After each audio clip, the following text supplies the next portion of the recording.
क्या आप जानते हो कि ज़ूडियो जो इंडिया की सबसे पॉपुलर फैशन ब्रांड्स में से एक है, उसकी कोई ऑनलाइन शॉपिंग वेबसाइट ही नहीं है? हाँ, आप ज़ूडियो के कपड़े ऑनलाइन बाय कर ही नहीं सकते।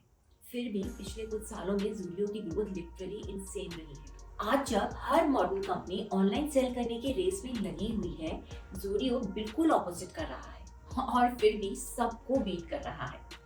अगर आप ट्रेंड लिमिटेड की स्टॉक प्राइस देखो, जो ज़ूडियो की पेरेंट कंपनी है, तो सिर्फ 4 सालों में 1200% से ज्यादा ग्रो हुआ है। तो सवाल ये है, आखिर कैसे? जब ऑनलाइन सेलिंग हर ब्रांड के लिए रूल बन चुका है, तो ज़ूडियो ने सिर्फ फिजिकल स्टोर से इतनी क्रेजी ग्रोथ कैसे अचीव की? चलिए डिकोड करते हैं।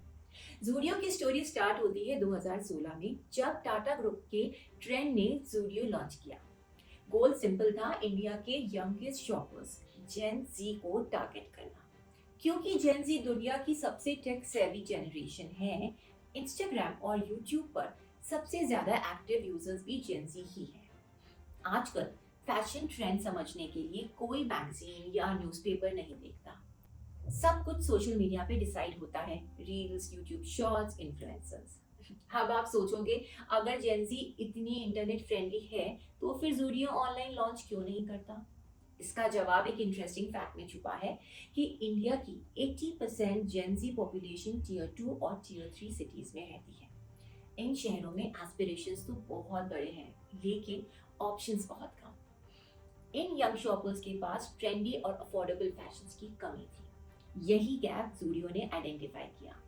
टियर 2 और टियर 3 सिटीज में ई कॉमर्स उतना इफेक्टिव नहीं होता है जितना टियर 1 सिटी में, और इंडिया में रिटर्न 40% तक चले जाते हैं, जिससे फैशन ब्रांड्स का प्रॉफिट मर जाता है।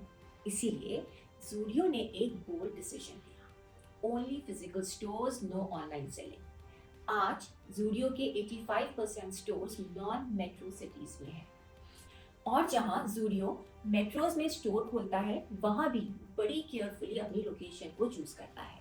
दिल्ली और मुंबई के मैप्स देख लो, साउथ दिल्ली और साउथ मुंबई जैसे पॉश एरियाज में एक भी ज़ूडियो का स्टोर नहीं है। रीजन सिंपल है, ये एरिया सबसे रिच लोकेलिटीज में है, और रिच कस्टमर्स ज़ूडियो जैसी बजट फ्रेंडली ब्रांड से शॉपिंग करने में इंटरेस्टेड नहीं होते। तो ये डिसीजन बहुत स्मार्ट था, क्योंकि काफी ब्रांड्स आजकल हर कस्टमर्स को टारगेट करने की गलती करते हैं। ज़ूडियो ने एक फोकस ऑडियंस को चूज किया, यंग बजट कॉन्शियस शॉपर्स, और पूरी एनर्जी उनको सर्व करने में लगा दी। लेकिन सिर्फ जेनजी का इनसाइट इनफ नहीं था। ज़ूडियो की नेक्स्ट सुपर पावर है प्राइसिंग।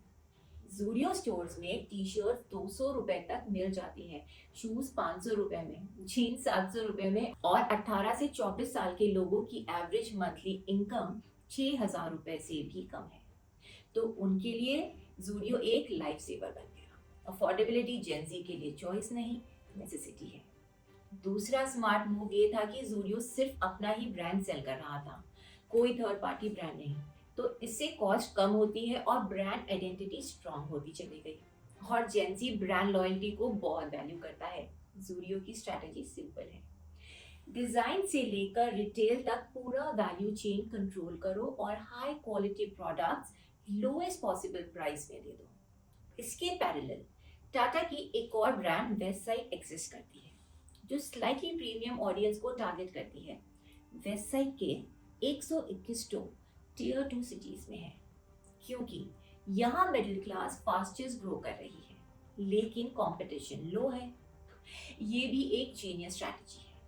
अगर आप जूम आउट करके देखो, तो ट्रेंड ग्रुप की एक स्मार्ट फनल बना रही है। ज़ूडियो से यूथ और बजट शॉपर्स को कैप्चर करो, और वेबसाइट से प्रीमियम एस्पिरेशनल ऑडियंस को।